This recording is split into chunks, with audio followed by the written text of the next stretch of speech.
ہمارے بعض وہ ملنگ بابے جو ہوتے ہیں وہ کہتے ہیں جی نماز پڑھنے کا حکم نہیں دیا گیا، نماز قائم کرنے کا حکم دیا گیا ہے، ہم نے دل کی قائم کی ہوئی ہے۔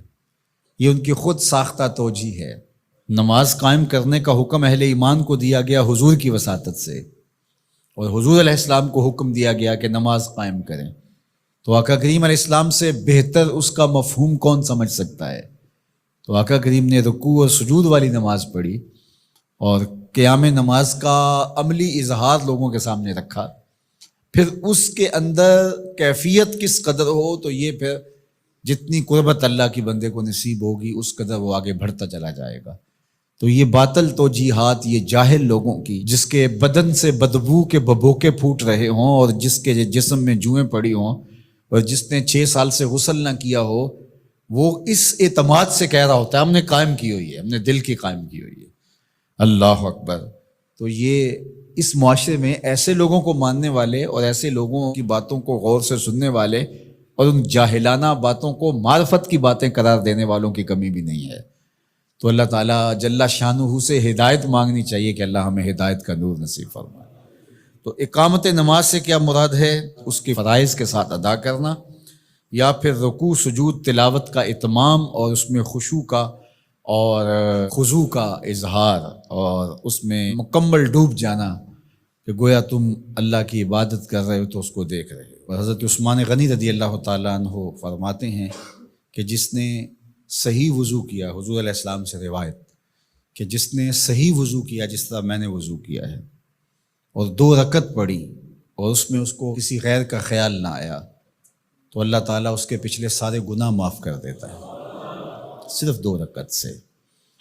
لیکن اگر ساری نماز ہی خیالوں سے بھری پڑی رہی اور تصورات کہیں اور بھٹکتے رہے اور انسان کھڑا نماز میں ہے لیکن بہکتا کہیں اور رہا، تو پھر وہ نماز کی صحیح اقامت نہیں ہوگی۔ تو اقامت صلاۃ سے مراد جو ہے وہ یا تو اس کو فرائض و واجبات کے ساتھ ادا کرنا، اور دوسرا مفہوم کے خشوع کے ساتھ پورے اراکین کا اعتدال اور اتمام، تو دونوں اس کے مفہوم بیان فرمائے گئے ہیں۔ تو ظاہر ہے کہ ابتدا کے اندر تو کوشش ہوگی کہ فرائض واجبات پورے ہو جائیں، تو وہ خشوع اگر نہیں بھی حاصل ہو پایا تو پھر بھی کوشش جاری رکھنی چاہیے، نہ یہ کہ اب وہ تو کیفیت ہی نہیں نصیب ہو رہی تو میرا نماز پڑھنے کا کیا فائدہ۔ حضرت محدث کچھوچوی علیہ رحمہ سے کسی مرید نے کہا حضرت نماز پڑھتا ہوں لیکن لطف نہیں آتا، مزہ نہیں آتا۔ تو آپ نے اسے سوالیہ انداز میں پوچھا کہ اس کے باوجود بھی پڑھتے ہو؟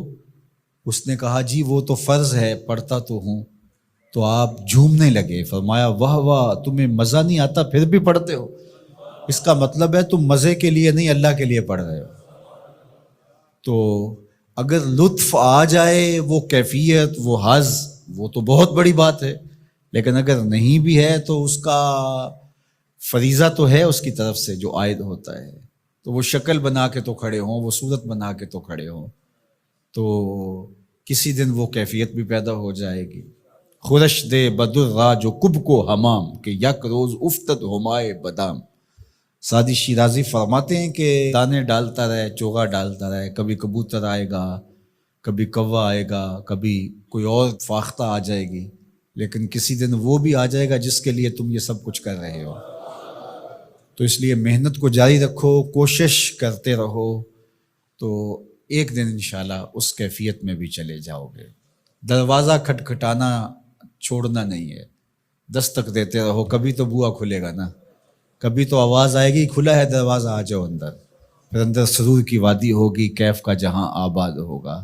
اور آقا کریم نے ہمارے لیے آسانی پیدا فرما دی کہ اللہ کی عبادت اس طرح کرو کہ گویا تم اسے دیکھ رہے ہو، اور اگر یہ نہیں تو کم از کم یہ کیفیت تو ہو کہ وہ تمہیں دیکھ رہا ہے۔